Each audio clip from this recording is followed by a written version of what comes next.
Hey guys, मैं हूँ Padmashri. पद्मश्रीज kitchen में आपका दिल से बहुत बहुत स्वागत है।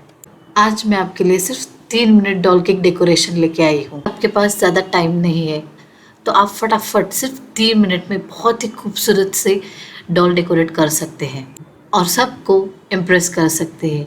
तो आइए सीखते हैं सिर्फ 3 मिनट में doll cake decoration. So let's get started.